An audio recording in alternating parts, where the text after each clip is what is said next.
Queridos, eu gostaria de convidar você a abrir a sua Bíblia no livro de Filemão, no capítulo 1.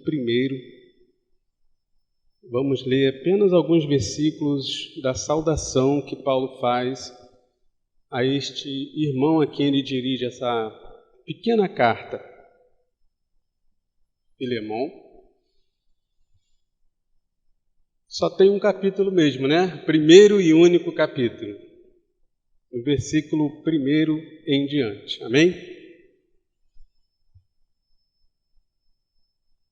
Quem achou, diga amém. Quem não achou, diga Escola Bíblica Dominical.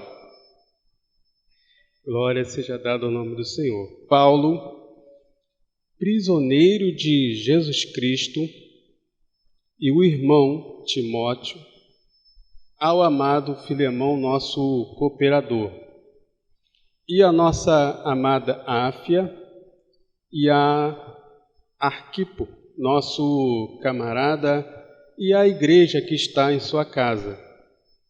Graça a vós e paz da parte de Deus, nosso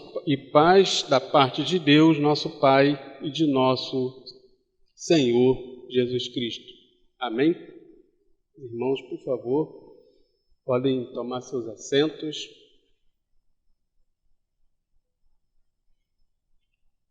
Com essa reflexão aqui, queridos, eu acabo que estou retomando um estudo que nós começamos há um tempo atrás, quando abordamos a carta de Filemão. Naquela primeira oportunidade, a gente deu uma visão panorâmica a respeito da carta e abordamos ali o assunto central, que com a permissão do Espírito Santo e com a direção do Espírito Santo nós conseguimos identificar, que é o Evangelho espraiado nessa carta e sendo evidenciado nas relações entre esses personagens, nas relações práticas, a qual nós enfatizamos que essa aqui seria a exposição do Evangelho na prática, na vida cotidiana.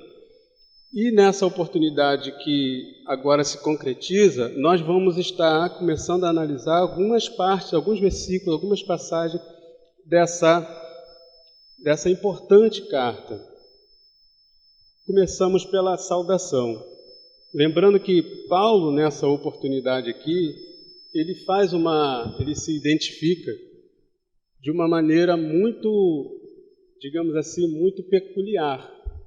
Em outras cartas ele se identifica como apóstolo, servo do Senhor, mas nessa aqui ele traz uma identificação que ele vai fazer várias referências a essa forma de ele se identificar. Ele se identifica como prisioneiro de Jesus Cristo. E eu gostaria de dar um título a essa mensagem, que seria Prisioneiro de Jesus Cristo. Amém? Eu gostaria de começar essa reflexão fazendo uma provocação com os irmãos, no bom sentido. Imaginemos, queridos, que entrasse por essas portas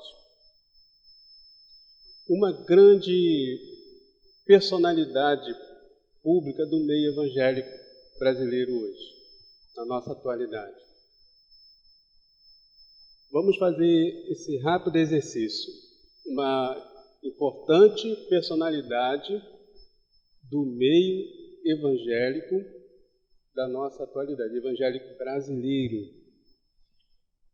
Avançando ainda nesse exercício de imaginação, vamos imaginar como que alguns nomes eu imagino que já pairaram sobre os pensamentos aqui presentes. Alguns nomes já vieram aqui na cabeça.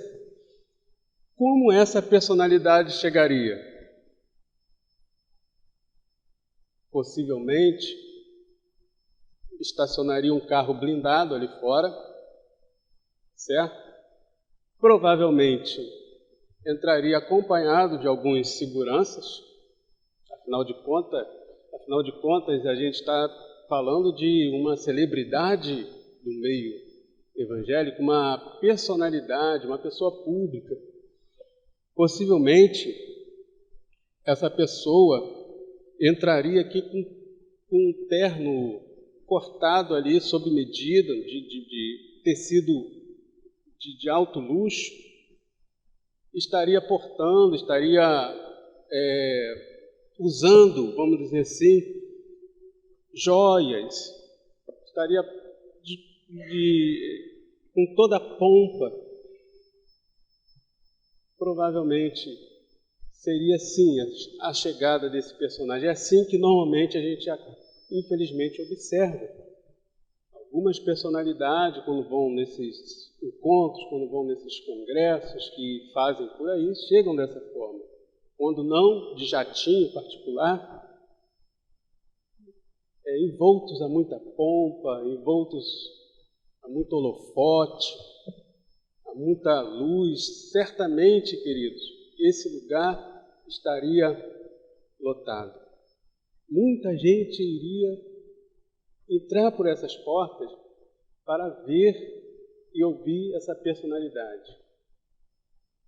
Veríamos, lamentavelmente, com muita tristeza, muitos celulares registrando cada momento, cada gesto dessa personalidade.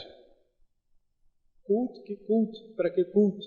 O que importa é registrar o momento, tirar foto, filmar, muitas transmissões, por que não? Sim, seria, meus amados irmãos, essa trágica imagem estaria acontecendo. Infelizmente.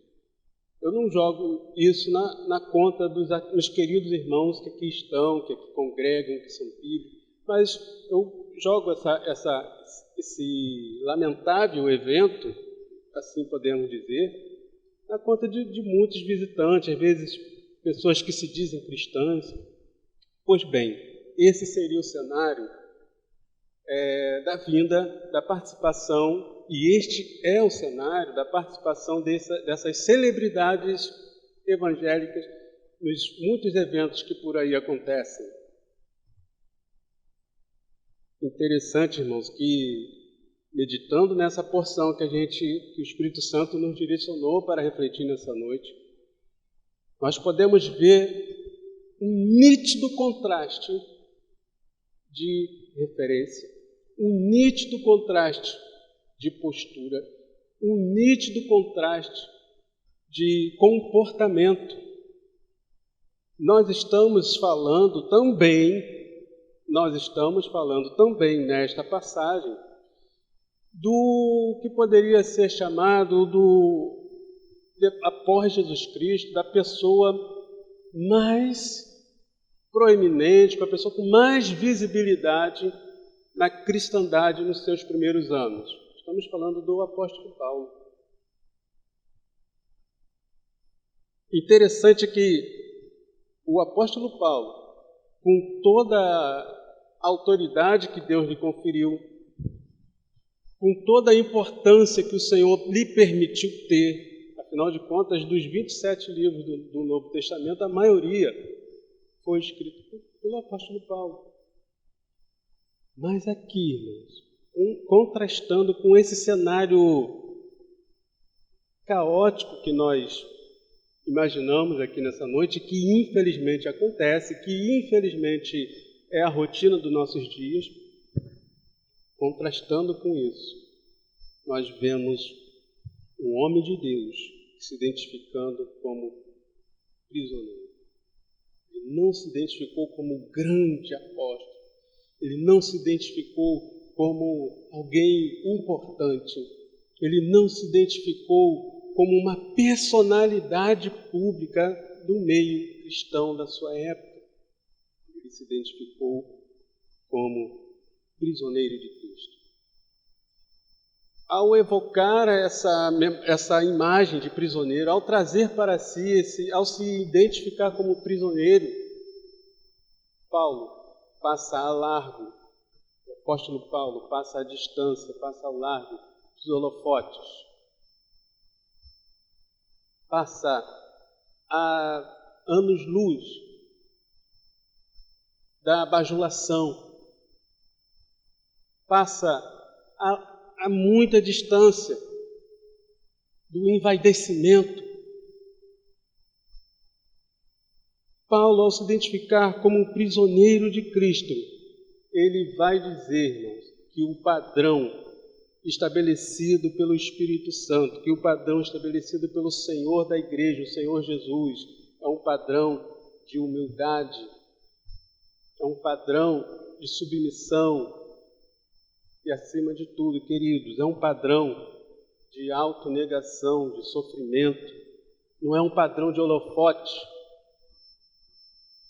não é um padrão de pompa, não é um padrão de centralidade do homem. É assim que Paulo se identifica como prisioneiro de Cristo. Essa expressão, queridos, em nada nos lembra, em nada, prisioneiro do Senhor Jesus Cristo, em nada nos lembra esse envaidecimento que nós observamos nos nossos dias. Prisioneiros de Cristo, em nada nos lembra os holofotes que estão sobre os homens e não estão sobre Cristo. A expressão prisioneiros de Cristo nos lembra que o quanto a igreja contemporânea, no contexto brasileiro e, por que não, no contexto de vários outros lugares, europeu, americano, o quanto a igreja tem se encontrado afastada do Senhor, o quanto a igreja tem se desvencilhado da identificação com Cristo. Nós nos desvencilhamos, agora nos incluindo nisso, a questão aqui não é a gente falar de A, de B ou de C, a questão aqui é a gente falar de nós, um autoexame, a gente se examinar o quanto nós nos desvencilhamos, nos afastamos, nos apartamos daquilo que nos identifica com Cristo. O Espírito Santo está nos chamando essa noite. E como tem feito pregação após pregação, mensagem após mensagem, tem nos chamado a nos voltarmos, a nos identificarmos com Cristo. Interessante, queridos, que Paulo ele tem uma relação muito íntima, muito próxima com as prisões. Muito próxima com as prisões. Mesmo antes da sua conversão, mesmo antes dele ter um encontro com Cristo e ali aprender do próprio Senhor Jesus Cristo o Evangelho, mesmo antes desse momento, Paulo já tinha uma relação com a prisão, com as prisões. Veja comigo em Atos, no capítulo 8, qual era a relação o que antes era identificado como Saulo, né? Como era a relação dele com as prisões. Paulo tinha uma relação muito próxima com as prisões. Em Atos capítulo 8, no versículo 3, o Saulo, né, como ele ainda era, quando ele ainda respondia por esse nome de Saulo, ele ainda atendia por esse nome, o que ele fazia? No capítulo 8, no versículo 3, veja só, e Saulo assolava a igreja, entrando pelas casas e arrastando homens e mulheres, e fazia o quê? E os encarcerava na prisão. Então Paulo lançava os discípulos de Cristo, Saulo, né, lançava os discípulos de Cristo na prisão. No capítulo 22, lá no versículo 4, aí já é ele mesmo narrando o que ele fazia, né, dando testemunho do que ele fazia. Capítulo 22, no versículo 4, e diz, e persegui este caminho até a morte, prendendo e pondo em prisões tanto homens como mulheres. Ainda nesse capítulo 22, mas no versículo 19, avançando mais um pouco, o próprio Paulo vai dizer, narrando, né? E eu disse, Senhor, eles bem sabem que eu lançava na prisão e açoitava na sinagoga os que criam em ti. Atos capítulo 26, versículo 10, ainda fazendo referência a essa relação de Paulo, não como preso, mas como quem aprisionava, como quem mandava, como quem levava pessoas à prisão, às prisões. Atos 26, 10 diz assim, o que também fiz em Jerusalém, e havendo recebido autorização dos principais sacerdotes, encerrei muitos dos santos nas prisões, e quando os matavam, eu dava o meu voto contra eles. Então Paulo ele já tinha uma relação de proximidade com as prisões, sendo que num primeiro momento, quando ele ainda muito religioso, ele ainda no exercício do farisaísmo, né? Paulo era um fariseu, ele perseguia os do caminho, ele perseguia os discípulos de Jesus e encerrava-os nas prisões. E essa era a relação de Saulo com as prisões. Mas um dia, essa história teve uma virada, teve uma mudança. Em Atos capítulo 9, irmãos, vai narrar a conversão de Paulo, no versículo 4 e 5, Atos capítulo 9, versículos 4 e 5, mostra o momento dessa virada, quando no primeiro momento ele perseguia, e aqui narra o encontro dele com o Senhor Jesus, 9, de 4 a 5. E caindo em terra, ouviu uma voz que lhe dizia, Saulo, Saulo, por que me persegues? E ele disse, quem és, Senhor? E disse o Senhor, eu sou o Senhor, eu sou Jesus, a quem tu persegues. Duro é para ti recalcitrar contra os aguilhões. Então, aqui acontece a virada na vida de Saulo, que daí por diante assume o nome de Paulo, passa a atender por Paulo, passa a responder por Paulo. E daqui, irmão, desse momento em diante, a relação de Paulo com as prisões vai ser completamente diferente. Aí que ele vai aprofundar sua relação com as prisões, suas relações com os cativeiros.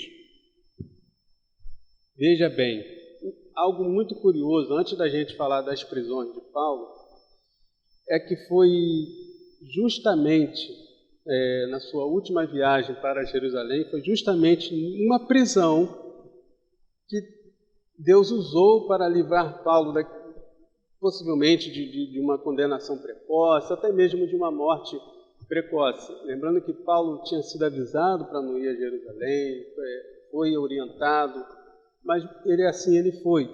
E ali criou-se toda uma situação para prendê-lo, mas, ironicamente, foi numa prisão que ele conseguiu o escape.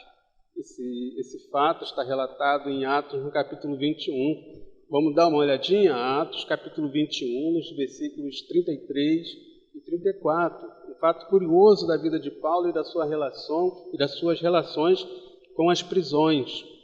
Numa prisão que ele teve ali um livramento, que ele recebeu ali um escape.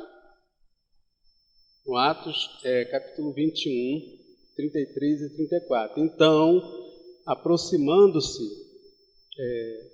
o tribuno, o prendeu e o mandou atar com 2 cadeias. Lhe perguntou quem era e o que tinha feito. E na multidão, uns clamavam de uma maneira e outros de outra. A multidão estava alvoroçada, né? Nos versículos anteriores vai relatar isso. Havia muito alvoroço ali em Jerusalém. Então, uns clamavam de uma maneira e outros de outra. Mas, como nada podia saber ao certo, né, por causa do alvoroço, ninguém conseguia entender o que estava sendo dito, mandou conduzi-lo para Fortaleza, ou seja, ele acabou ficando ali sob custódia para que a sua vida fosse, para que a sua integridade física fosse preservada. Pois bem, passado esse momento ali, né, essa curiosidade, Paulo ele passou por algumas prisões ao longo da sua carreira, ao longo da sua caminhada. Por isso que ele vai se identificar aqui como prisioneiro de Cristo. As prisões foram uma constante na vida de Paulo. Bem diferente, né, do status que a gente observa hoje das personalidades públicas do meio evangélico. Não se fala de prisão, não se fala de aflição, não se fala de angústia, nada disso. Que contraste, né, irmãos? Que choque de realidade a gente observa nessa trajetória de Paulo, na sua relação com as prisões, quando ele se identifica como prisioneiro de Cristo. Em Atos 16, vai relatar a prisão de Paulo em Filipos. Vamos dar uma olhadinha lá? Atos, capítulo 16. É uma leitura um pouco extensa, mas vale a pena a gente observar essa experiência de Paulo em Filipos. Atos, capítulo 16, no versículos 22 em diante. Inclusive, teve algo maravilhoso, algo tremendo que aconteceu nesse aprisionamento. Começa assim a narrativa a partir do versículo 22. E a multidão se levantou unida contra eles, e os magistrados, rasgando-lhes as vestes, mandaram açoitá-los com varas. Paulo e Silas, né? E havendo-lhes dado muitos açoites, os lançaram na prisão, mandando ao carcereiro que os guardasse com segurança, o qual, tendo recebido tal ordem, os lançou no cárcere interior e lhes segurou os pés no tronco. E perto da meia-noite, Paulo e Silas oravam e cantavam hinos a Deus, e os outros presos os escutavam. E de repente sobreveio um tão grande terremoto que os alicerces do cárcere se moveram, e logo se abriram todas as portas, e foram soltas as prisões de todos. E acordando o carcereiro e vendo abertas as portas da prisão, tirou a espada e quis matar-se, cuidando que os presos já tinham fugido. Mas Paulo clamou com grande voz, dizendo: não te faças nenhum mal, que todos aqui estamos. E pedindo luz, saltou dentro e todo trêmulo se prostrou diante de Paulo e Silas. E tirando-os para fora, disse: Senhores, que é necessário que eu faça para ser salvo? E eles disseram: crê no Senhor Jesus Cristo e serás salvo, tu e a tua casa. E eles pregavam a palavra do Senhor e a todos os que estavam na sua casa. E tomando-os ele consigo naquela mesma hora da noite, levou-lhes os vergões, lavou-lhes os vergões, e logo foi batizado, ele e todos os seus. E levando-os à sua casa, lhes pôs a mesa e alegrou-se de que com toda a sua casa havia crido em Deus. E sendo já dia, os magistrados mandaram quadrilheiros, dizendo: soltai estes homens. E o carcereiro anunciou a Paulo estas palavras, dizendo: os magistrados mandaram que vos soltasse.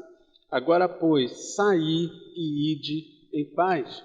Mas Paulo lhes replicou: açoitaram-nos publicamente, e, sem sermos condenados, sendo homens romanos, nos lançaram na prisão e agora encobertamente nos lançam fora?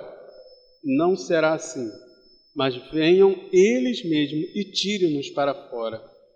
E os quadrilheiros foram dizer aos magistrados estas palavras, e eles temeram, ouvindo que eram romanos. E vindo, lhes dirigiram súplicas, e tirando-os para fora, lhes pediram que saíssem da cidade. E saindo da prisão, entraram em casa de Lídia, e vendo os irmãos, os confortaram, e depois partiram. Que experiência que Paulo passou nessa primeira prisão. Não estava num Maracanã lotado. Esse evento, uma conversão de um homem da sua casa, milagres aconteceu numa prisão. Aconteceu em algo que não dá ibope. Aconteceu num local de que ninguém quer passar. Essa foi a experiência de Paulo na prisão em Filipos. E Jerusalém também narra, a gente já leu essa passagem, né, que houve aquele grande alvoroço ali e Paulo foi levado a uma prisão para que a sua vida fosse preservada, inclusive, e ali ele ficou um tempo. Nós já vimos essa passagem, Atos capítulo 21, então vamos ver a experiência de Paulo em outra prisão, em Cesareia agora. Né? Filipos também teve preso em Jerusalém, e Cesareia, Paulo também teve uma experiência com a prisão. Atos capítulo 23. Atos capítulo 23, no versículo 31 a 35.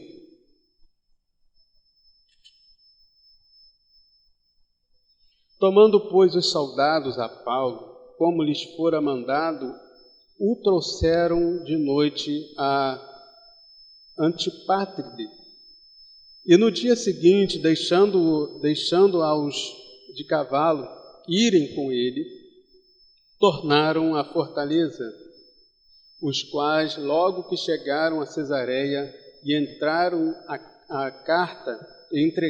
a carta ao presidente, lhes apresentaram Paulo. E o presidente, lida a carta, perguntou de que província era. E sabendo que era da Sicília, disse: ouvir-te-ei, quando também aqui vierem os teus acusadores. E mandou que o guardasse no pretório de Herodes, que também era uma prisão. E por fim, queridos, uma última experiência de Paulo com a prisão foi em Roma. Atos capítulo 28.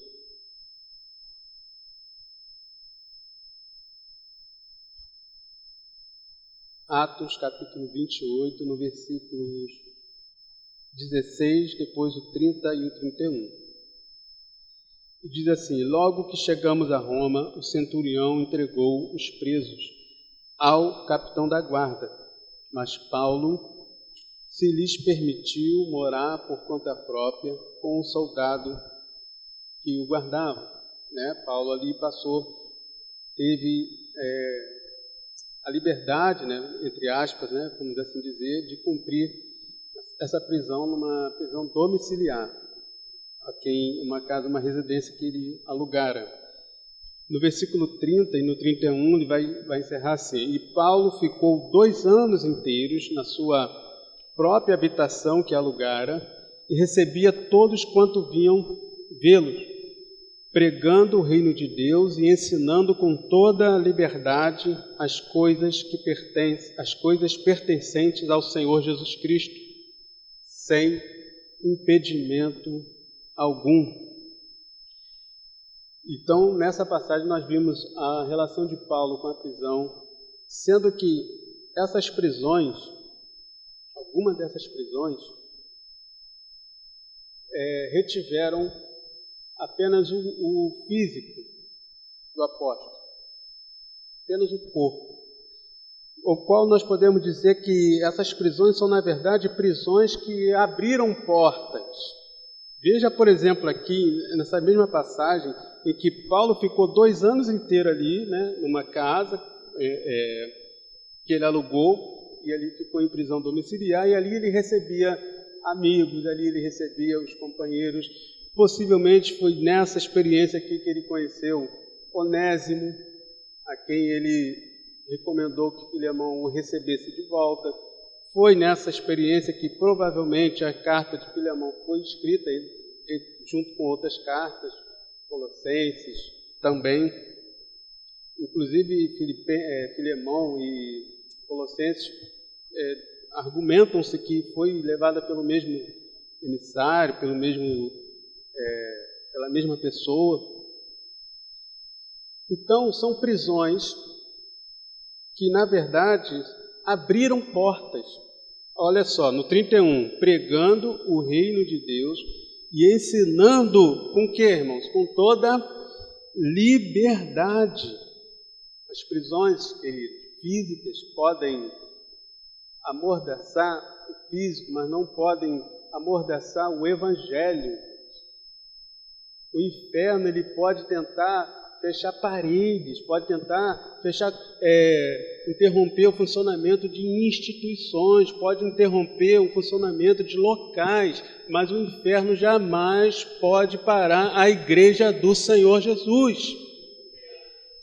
O Paulo estava sim preso, mas o evangelho era pregado com muita liberdade, ensinando com toda a liberdade as coisas pertencentes ao Senhor Jesus. Outra coisa interessante nessas experiências de Paulo com a prisão é que ele não ficou lamuriando, ficou reclamando, não ficou ali murmurando: oh, Deus me abandonou, olha o que eu estou passando, olha, eu abracei o evangelho, eu preguei, fiz 3 viagens missionárias e olha onde eu estou, numa prisão domiciliar. De forma alguma, mesmo nessas prisões, Paulo pregava o evangelho, Paulo ensinava, Paulo escrevia cartas, Paulo admoestava. Lá naquela experiência que nós vimos em Filipe com Silas, eles estavam fazendo o quê? Quando tudo aconteceu, estavam louvando ao Senhor.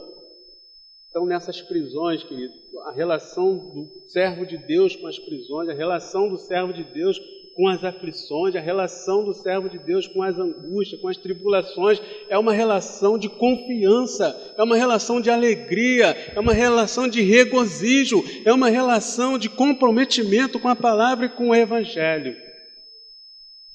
Nada pode deter o evangelho do Senhor, nada pode deter a propagação do evangelho do Senhor. Não são cadeias, não são decretos, não é nada humano, nada disso pode deter o evangelho do Senhor, a propagação, o espraiamento do evangelho pela humanidade. Mas para isso tem que ter uma igreja de pé. Para isso tem que ter uma igreja que confia no Senhor. Para isso tem que ter uma igreja que louva o Senhor nas prisões. Para isso tem que ter uma igreja que confia no Senhor nas prisões.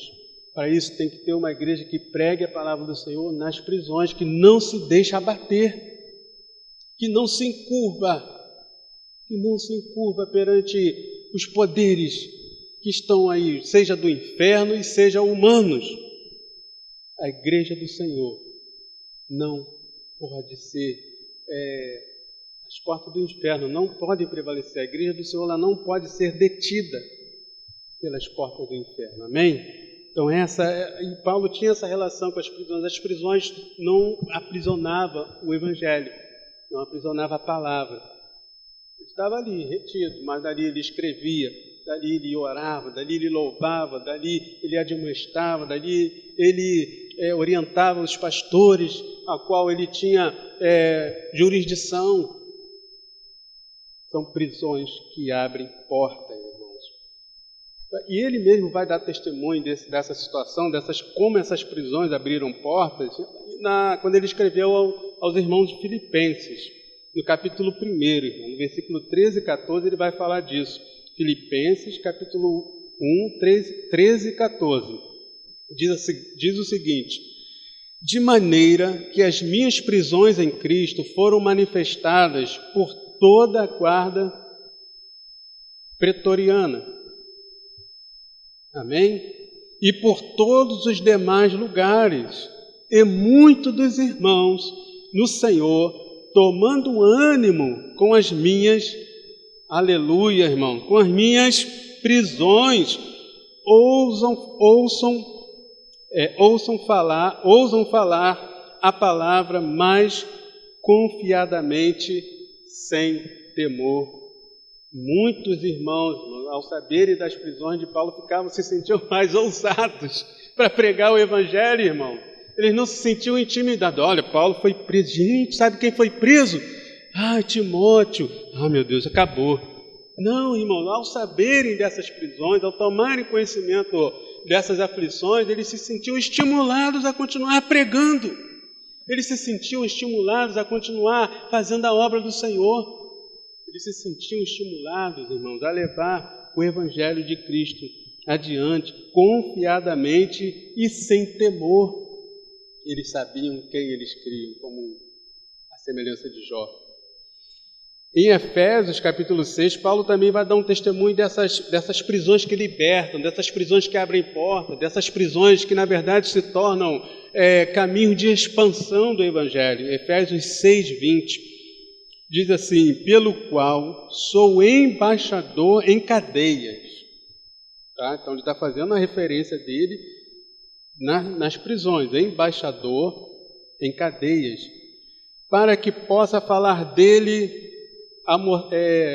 preso, para que possa falar dele enclausurado, para que possa falar dele limitado. Não, irmãos, olha o que está escrito: para que possa falar dele livremente, como me convém falar.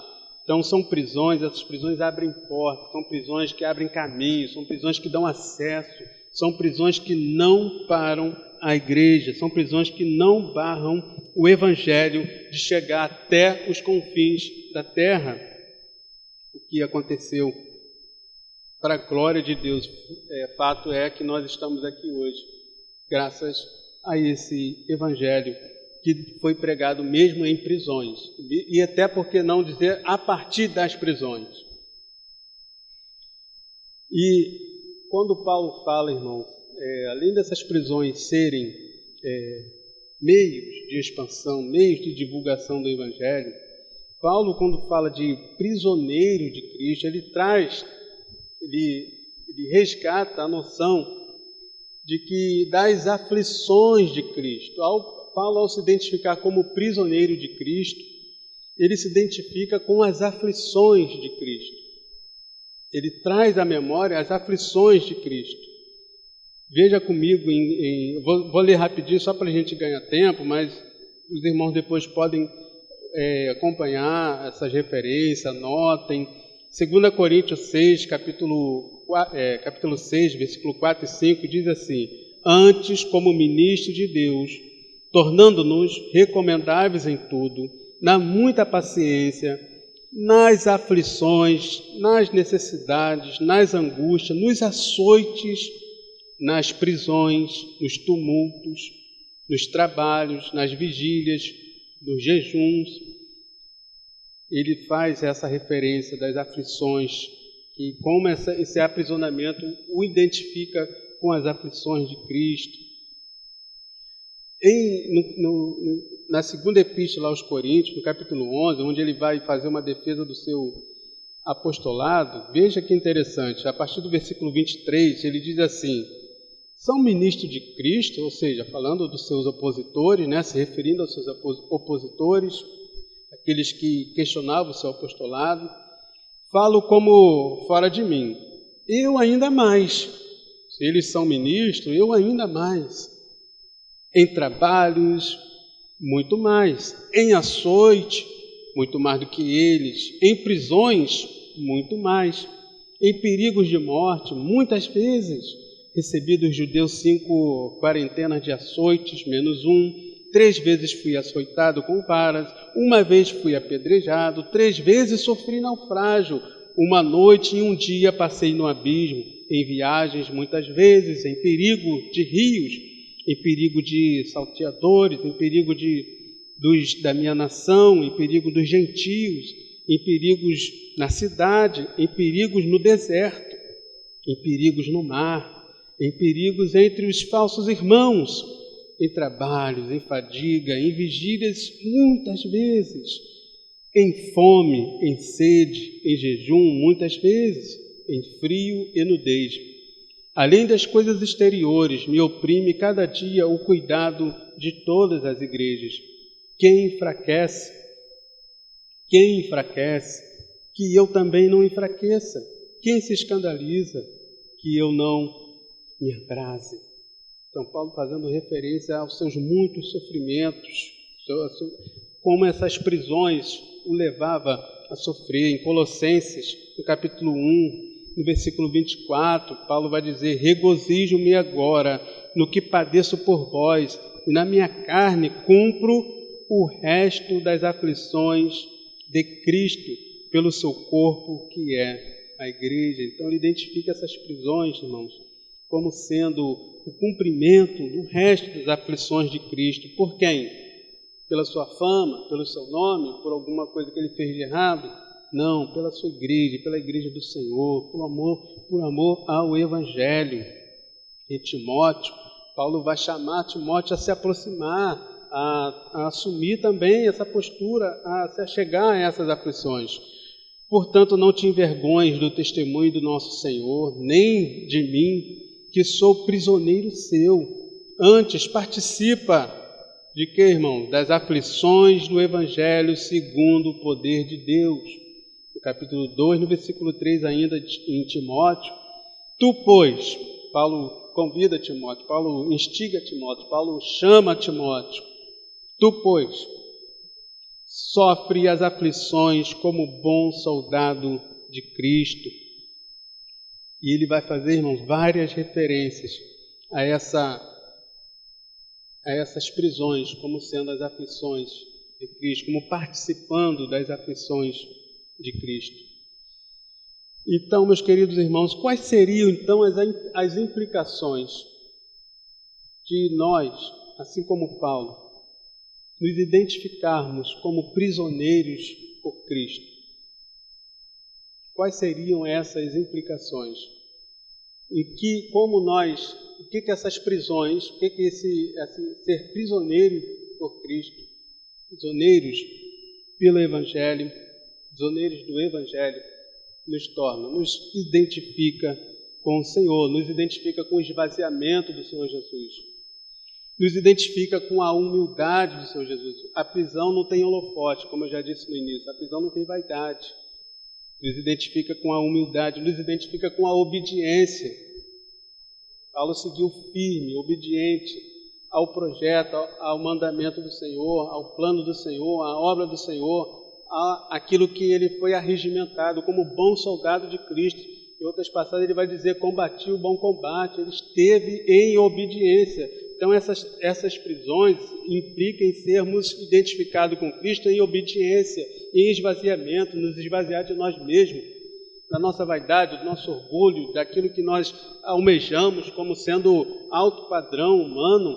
Nós precisamos nos identificar com o Senhor Jesus. E esse sofrimento e essas prisões, ser prisioneiro por Cristo, nos identifica com Ele. Amém, querido? Nos identifica no sofrimento do Senhor Jesus. O Evangelho não é sombra e água fresca. Ser prisioneiro pelo Evangelho, ser prisioneiro por Cristo, é se identificar com o sofrimento de Cristo. Amém? É se identificar com a submissão do Senhor Jesus. Muitos de nós não queremos essa identidade, não queremos essa identificação nos dias de hoje.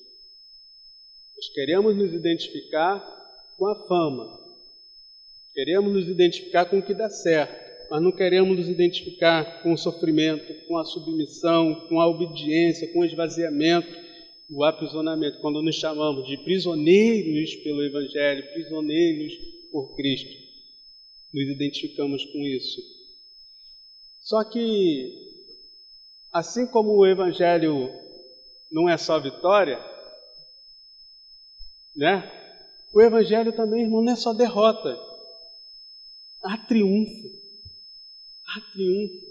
Mas distante dessa visão triunfalista da teologia da prosperidade, que é carro, dinheiro, fama, saúde, distante disso, O triunfo que nós obtemos em ser prisioneiro de Cristo é o triunfo sobre o pecado, irmão. É o triunfo sobre a morte. É o triunfo sobre o mundo, é o triunfo sobre as hostes espirituais que dominam sobre o mundo. Quando estamos em Cristo, quando somos identificados com Cristo como prisioneiros do Senhor, nós triunfamos com Cristo, porque Ele, na cruz do Calvário, triunfou sobre o inferno, porque Ele, na cruz do Calvário, triunfou sobre a morte, porque Ele, na cruz do Calvário, triunfou, meu irmão, sobre Satanás e seus demônios. Por isso que em Cristo Jesus, como prisioneiros dele, como prisioneiros do Evangelho, pelo Evangelho, nós também podemos triunfar sobre a morte, sobre o inferno, sobre o pecado. Não aceite ser subjugado pelo pecado, irmãos. Em Cristo Jesus nós podemos triunfar sobre o pecado. Em Cristo Jesus nós podemos triunfar sobre o inferno, irmão. Não aceite viver uma vida subjugada em nome de Jesus Cristo, porque eu e você somos prisioneiros pelo Senhor, prisioneiros pelo Senhor Jesus Cristo. Nós não temos mais autonomia, nós não temos mais, irmãos, um nome próprio, nós somos a vida de Cristo. Amém? Por isso, nele, nós, assim como nos identificamos com todas essas questões, esvaziamento, humildade, obediência, submissão, sofrimento, mas em Cristo Jesus, nós também triunfamos sobre o pecado, sobre o mundo, sobre a morte, sobre a potestade, em nome de Jesus Cristo. Amém? Então, que possamos, queridos, para a glória de Deus, vivermos como prisioneiros por Jesus Cristo, para a glória de Deus. Amém? Agradeço a oportunidade, eu convido você a orar comigo mais uma vez. Pai, bendito seja o teu nome, ó Pai, que nos chamou, que nos resgatou, derramou teu sangue precioso na cruz do Calvário, ó Deus, não para que vivêssemos envaidecidamente, não para que vivêssemos um triunfalismo diabólico, ó Deus, porque Ele é humanista. Sangue derramado na cruz do Calvário, Deus, e para que nos identificássemos como prisioneiros pelo Senhor. O Senhor nos chamou à liberdade, sim. Conhecereis a verdade vos libertará. Se o Filho do Homem vos libertar, verdadeiramente sereis livres. Onde o Espírito de Deus está, aí há liberdade. Somos livres. Mas essa liberdade, Pai, é uma liberdade para não pecar contra Ti. É uma liberdade, ó Deus, para viver para a Tua glória. É uma liberdade, ó Deus, para viver em conformidade com o Teu Evangelho, a Tua vontade. E é uma liberdade, ó Pai, que nos torna, Senhor, aleluias, identificados com o Teu sofrimento, identificados com a Tua submissão, Senhor. Que Deus nos ajude a sermos dessa maneira, meu Pai. Nos ajude a levantarmos, ó Deus, a declararmos com pulmão cheio, Pai, em alto bom som, que somos prisioneiros pelo Evangelho. Não somos cativos do pecado, não somos prisioneiros do inferno, não somos prisioneiros das cadeias, meu Deus, do pecado. Nós somos prisioneiros pelo Senhor, meu Pai. Pelo Evangelho, pela causa do Evangelho. Meu Deus, nos dê força, meu Deus, nos dê Teu Espírito Santo, meu Pai, para que possamos declarar isso, Pai, no nosso dia a dia. Eu sei que não é uma declaração que traga aplausos, não é uma declaração que traga frutos materiais, mas é uma declaração que nos leva para perto de Ti, Senhor, é uma declaração que nos leva para a eternidade, é uma declaração que nos aproxima de Ti, é uma declaração, Deus, que nos identifica com Cristo. Em nome de Jesus, ó Pai, nos ajude Ajuda a tua igreja, Pai. Ajude cada discípulo do Senhor aqui nessa noite a se identificar com o teu nome.